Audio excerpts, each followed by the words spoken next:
Shalom sahabat Gebada, apa kabar hari ini? Kiranya kita selalu dalam keadaan sukacita dan semangat membaca dan mendengar Alkitab bersama Gebada sampai saat ini. Hari ini, kita akan mulai membaca dan mendengarkan kitab Ratapan pasal 3 sampai 5. Dalam Ratapan 3, Yeremia mengungkapkan dirinya seperti ini. Akulah orang yang melihat sengsara disebabkan cambuk murkanya. Yeremia menyamakan penderitaan bangsa Yehuda sebagai penderitaannya sendiri. Ia menyesalkan di dalam penderitaannya. Orang-orang mengatakan bahwa harapan mereka kepada Allah telah terputus. Namun, Yeremia juga bernyanyi tentang Tuhan yang merupakan pengharapan bagi mereka yang mengalami penderitaan. Artinya, alasan kita bisa menemukan harapan dalam penderitaan adalah karena karakter Tuhan. Tak berkesudahan kasih setia Tuhan, tak habis-habis rahmat-Nya. Dasar dari pengharapan Yeremia adalah bahwa Tuhan adalah Tuhan. Keyakinan akan siapa Tuhan membuatnya dapat menyanyikan harapan bahkan dalam penderitaan. Begitu pula dengan kita. Alasan untuk kita bisa menemukan pengharapan di tengah penderitaan adalah karena Tuhan Maha Pengasih dan Penyayang, serta tidak mengakhiri hidup kita dalam penderitaan. Dalam pasal 4, Yeremia membandingkan masa lalu yang gemilang dengan masa kini untuk menemukan alasan terjadinya peristiwa tersebut.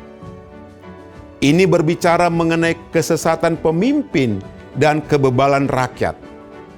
Para nabi memberitakan perdamaian palsu. Para imam menumpahkan darah orang tidak bersalah.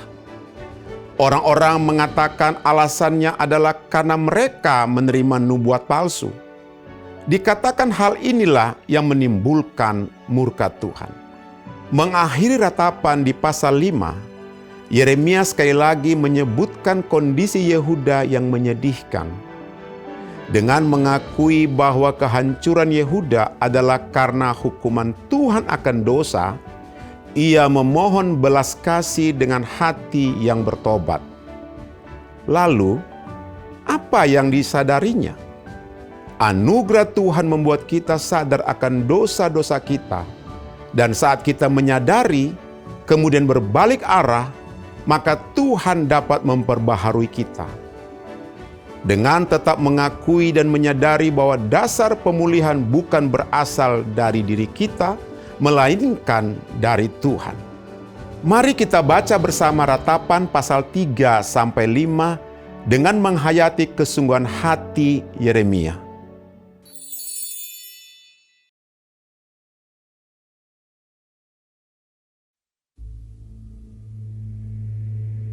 Akulah orang yang melihat sengsara disebabkan cambuk murkanya. Ia menghalau dan membawa aku ke dalam kegelapan yang tidak ada terangnya.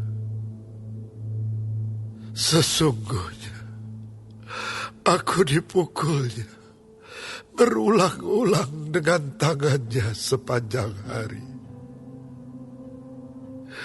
Ia menyusutkan dagingku dan kulitku.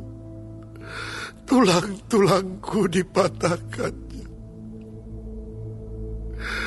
Ia mendirikan tembok sekelilingku, mengelilingi aku dengan kesedihan dan kesusahan.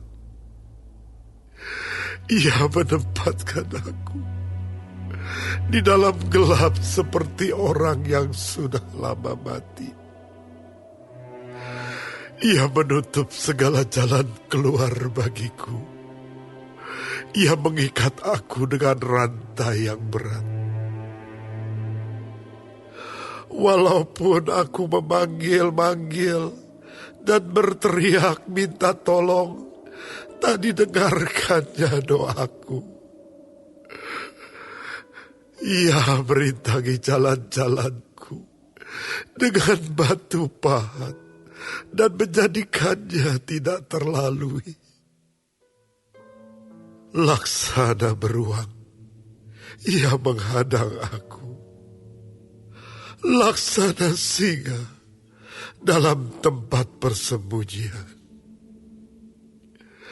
Ia membelokkan jalan-jalanku, merobek-robek aku, dan membuat aku tertegun. Ia membidikan panahnya, menjadikan aku sasaran anak panah. Ia menyusupkan ke dalam hatiku segala anak panah dari tabungnya. Aku menjadi tertawaan bagi segenap bangsaku, menjadi lagu ejekan mereka sepanjang hari.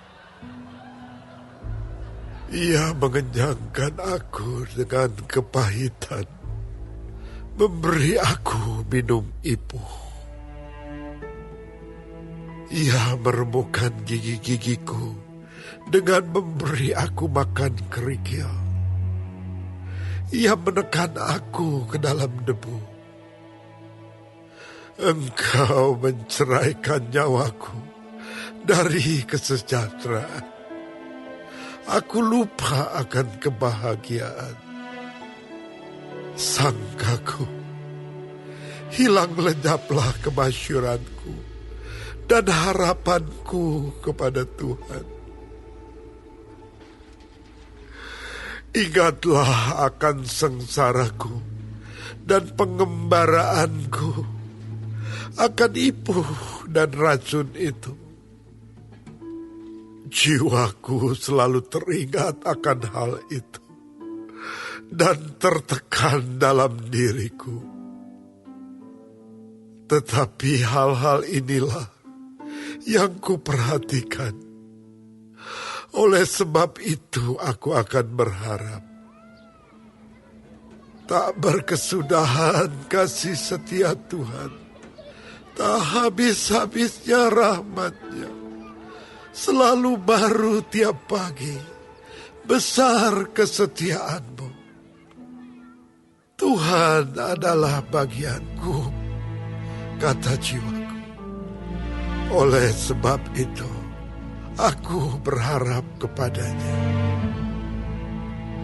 Tuhan adalah baik bagi orang yang berharap kepada-Nya, bagi jiwa yang mencari Dia. Adalah baik menanti dengan diam pertolongan Tuhan. Adalah baik bagi seorang pria memikul kuk pada masa mudanya. Biarlah ia duduk sendirian dan berdiam diri kalau Tuhan membebankannya. Biarlah ia merebahkan diri dengan mukanya dalam debu. Mungkin ada harapan.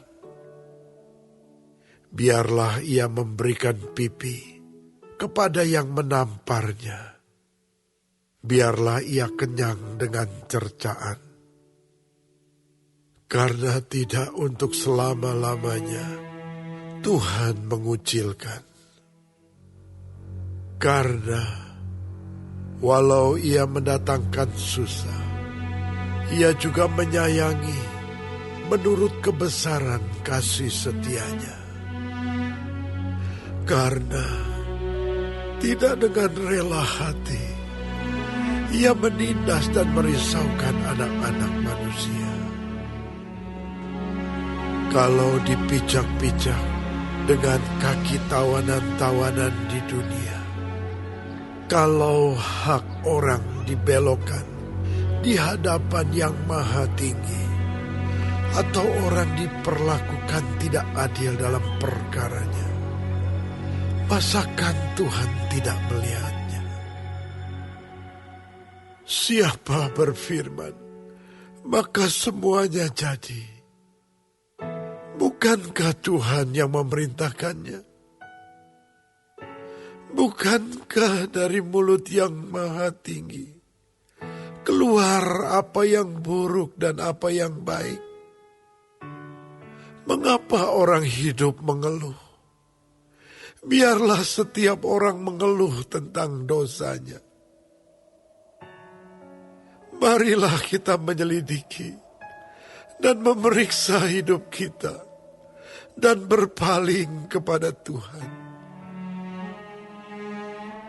Marilah kita mengangkat hati dan tangan kita kepada Allah di sorga. Kami telah mendurhaka dan memberontak. Engkau tidak mengampuni. Engkau menyelubungi dirimu dengan murka, mengejar kami dan membunuh kami tanpa belas kasihan. Engkau menyelubungi dirimu dengan awan, sehingga doa tak dapat menembus. Kami kau jadikan kotor dan keji di antara bangsa-bangsa. Terhadap kami, semua seteru kami mengangakkan mulutnya. Kejut dan jerat menimpa kami, kemusnahan dan kehancuran. Air mataku mengalir bagaikan batang air karena keruntuhan putri bangsaku.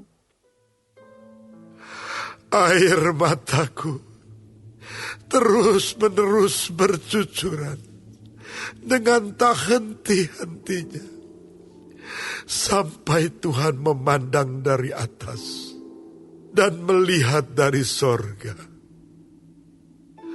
Mataku terasa pedih oleh sebab keadaan putri-putri kotaku. Seperti burung, aku diburu-buru oleh mereka yang menjadi seteruku tanpa sebab. Mereka melemparkan aku hidup-hidup dalam lubang, melontari aku dengan batu. Air membanjir di atas kepalaku. Kusangka binasa aku. Ya Tuhan, aku memanggil namamu dari dasar lubang yang dalam. Engkau mendengar suaraku. Janganlah kau tutupi telingamu terhadap kesahku dan teriak tolongku. Engkau dekat tak kala aku memanggilmu. Engkau berfirman, jangan takut. Ya Tuhan, Engkau telah memperjuangkan perkaraku. Engkau telah menyelamatkan hidupmu. Engkau telah melihat ketidakadilan terhadap aku. Ya Tuhan, berikanlah keadilan. Engkau telah melihat segala dendam mereka, segala rancangan mereka terhadap aku. Engkau telah mendengar cercaan mereka, ya Tuhan. Segala rancangan mereka terhadap aku. Percakapan orang-orang yang melawan aku dan rencana mereka terhadap aku sepanjang hari. Amatilah duduk bangun mereka. Aku menjadi lagu ejekan mereka. Engkau akan mengadakan pembalasan terhadap mereka. Ya Tuhan, menurut perbuatan tangan mereka. Engkau akan mengeraskan hati mereka. Kiranya kutuk-Mu menimpa mereka. Engkau akan mengejar mereka dengan murka dan memunahkan mereka dari bawah langit, ya Tuhan.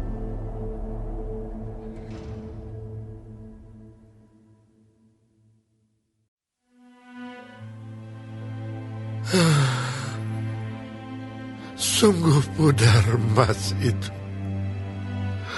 Emas murni itu berubah. Batu-batu suci itu terbuang di pojok tiap jalan. Anak-anak Sion yang berharga, yang setimbang dengan emas tua. Sungguh mereka dianggap belanga-belanga tanah, buatan tangan tukang periuk. Serigala pun memberikan teteknya dan menyusui anak-anaknya. Tetapi putri bangsaku telah menjadi kejam, seperti burung unta di padang pasir. Lidah bayi melekat pada langit-langit karena haus. Kanak-kanak meminta roti, tetapi tak seorang pun yang memberi. Yang biasa makan yang sedap-sedap mati bulur di jalan-jalan. Yang biasa duduk di atas bantal kirmisi terbaring di timbunan sampah. Kedurjanaan putri bangsaku melebihi dosa Sodom, yang sekejap mata dibongkar bangkir tanpa ada tangan yang memukulnya.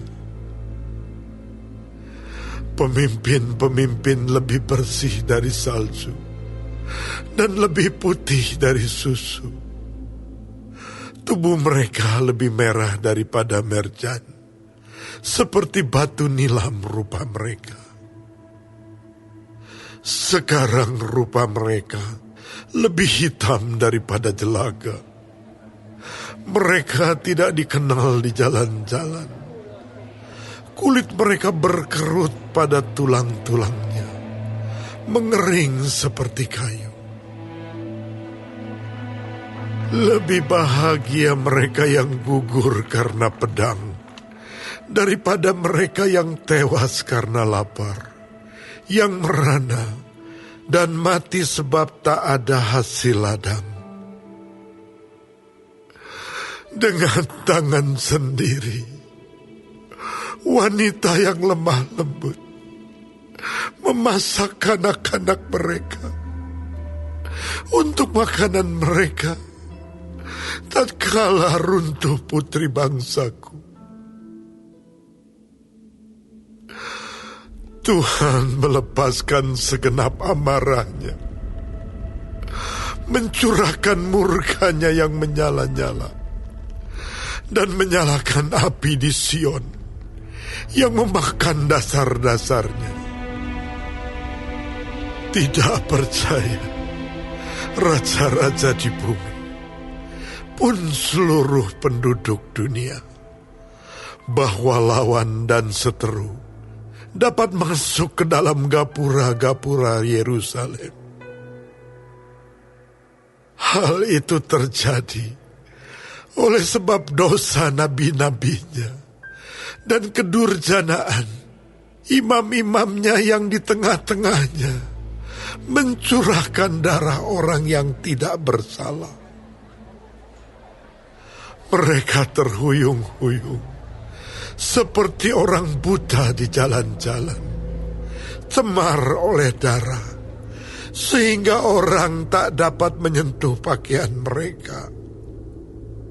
Singkir, najis, kata orang kepada mereka. Singkir, singkir, jangan sentuh. Lalu mereka lari dan mengembara. Maka berkatalah bangsa-bangsa, mereka tak boleh tinggal lebih lama di sini. Tuhan sendiri mencerai-beraikan mereka. Tak mau lagi ia memandang mereka. Para imam tidak mereka hormati, dan orang-orang tua tidak mereka kasihani. Selalu mata kami merindukan pertolongan, tetapi sia-sia. Dari menara penjagaan, kami menanti-nantikan suatu bangsa yang tak dapat menolong. Mereka mengintai langkah-langkah kami, sehingga kami tak dapat berjalan di lapangan-lapangan kami. Akhir hidup kami mendekat. Hari-hari kami sudah genap. Ya, akhir hidup kami sudah tiba. Pengejar-pengejar kami lebih cepat daripada burung Raja Wali di angkasa. Mereka memburu kami di atas gunung-gunung, menghadang kami di padang gurun. Orang yang diurapi Tuhan, nafas hidup kami, tertangkap dalam pelubang mereka. Dia yang kami sangka, dalam naungannya kami akan hidup di antara bangsa-bangsa. Bergembira dan bersukacitalah, hai putri Edom. Engkau yang mendiami tanah Uz, juga kepadamu piala akan sampai. Engkau akan jadi mabuk, lalu menelanjangi dirimu. Telah hapus kesalahanmu, putri Sion. Tak akan lagi Tuhan membawa engkau ke dalam pembuangan, tetapi kesalahanmu, putri Edom, akan dibalasnya, dan dosa-dosamu akan disingkapkannya.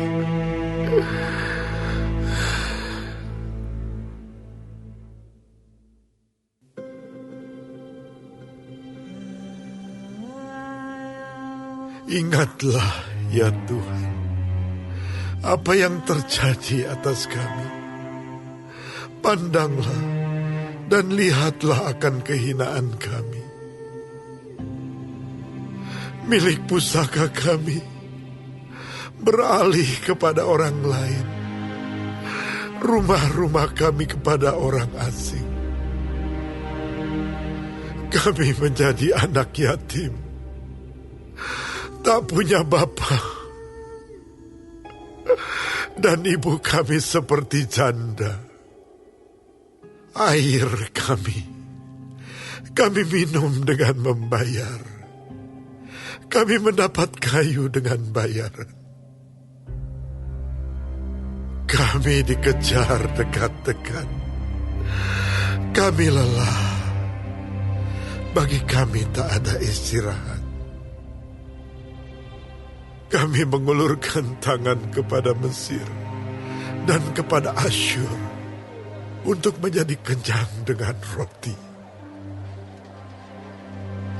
Bapak-bapak kami berbuat dosa. Mereka tak ada lagi, dan kami yang menanggung kedurjanaan mereka. Pelayan-pelayan memerintah atas kami. Yang melepaskan kami dari tangan mereka tak ada. Dengan bahaya maut, karena serangan pedang di padang gurun, kami harus mengambil makanan kami. Kulit kami membara laksana perapian, karena nyerinya kelaparan. Mereka memperkosa wanita-wanita di Sion dan gadis-gadis di kota-kota Yehuda. Pemimpin-pemimpin digantung oleh tangan mereka, para tua-tua tidak dihormati. Pemuda-pemuda harus memikul batu kilangan. Anak-anak terjatuh karena beratnya pikulan kayu. Para tua-tua tidak berkumpul lagi di pintu gerbang. Para teruna berhenti main kecapi. Lenyaplah kegirangan hati kami. Tari-tarian kami berubah menjadi perkabungan. Mahkota telah jatuh dari kepala kami. Wahai kami, karena kami telah berbuat dosa. Karena inilah hati kami sakit. Karena inilah mata kami jadi kabur. Karena Bukit Sion yang tandus, di mana anjing-anjing hutan berkeliaran. Engkau ya Tuhan, bertakhta selama-lamanya. Takhtamu tetap dari masa ke masa. Mengapa engkau melupakan kami selama-lamanya? Meninggalkan kami demikian lama. Bawalah kami kembali kepadamu ya Tuhan. Maka kami akan kembali. Baharuilah hari-hari kami seperti dahulu kala. Atau apa engkau sudah membuang kami sama sekali? Sangat murkakah engkau terhadap kami?